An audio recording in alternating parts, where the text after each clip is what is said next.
I think when you're in your early 20s, it's just something nobody ever really talks about.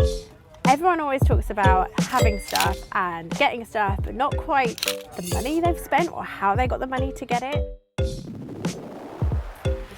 I had payday loans, credit cards, store cards, and I probably owed my best mate 50 quid.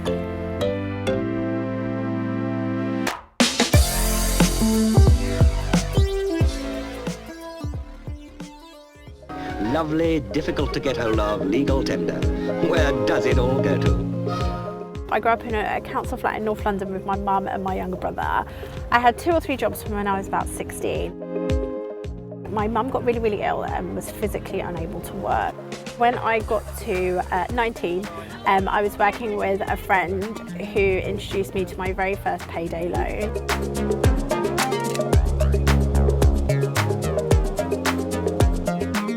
£200, and I think I had to pay back something like 290, which at the time didn't seem so bad. The problem was when I paid the 290 back, I was 290 down, so I needed to borrow 300, and then it just completely spiraled.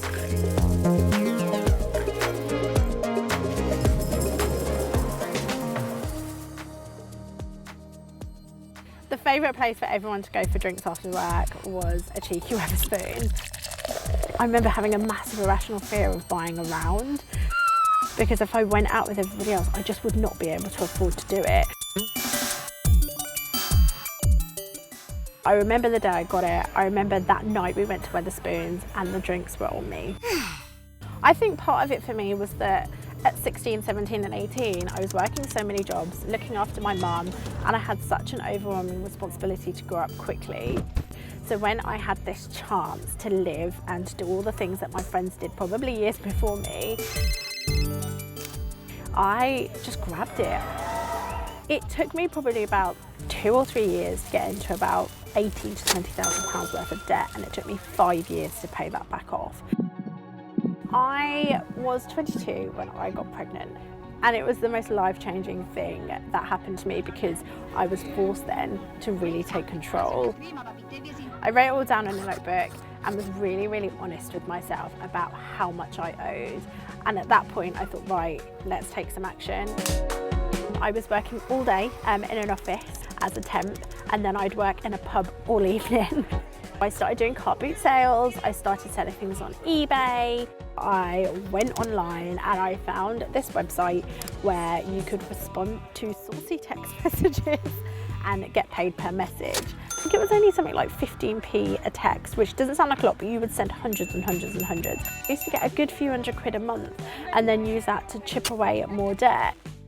I probably felt a little bit guilty that the people texting in thought I was some real hot, sexy, you know, beautiful woman, and actually I was just sat on the sofa with a baby attached to my boob.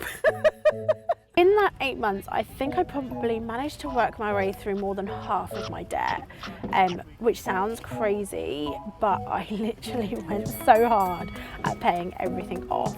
Did that for some time and was managing it okay, but I still wanted to investigate ways that I could pay things back quicker. And that's when I did debt snowballing.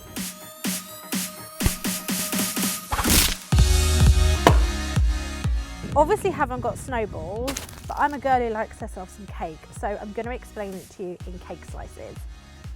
The first thing I did was organise my debts from smallest to highest, regardless of interest rate. You make the minimum payments across all of your debts, except for the smallest, where you pay as much as you possibly can. You then repeat this process until you've cleared your debts in full. This way, it doesn't necessarily feel quicker. Psychologically, it felt so much better. I don't think there are really words to describe how liberating it is to be debt-free. In total, I think it probably took me almost 5 years, which sounds like a really long time, but honestly, it was the best decision I made.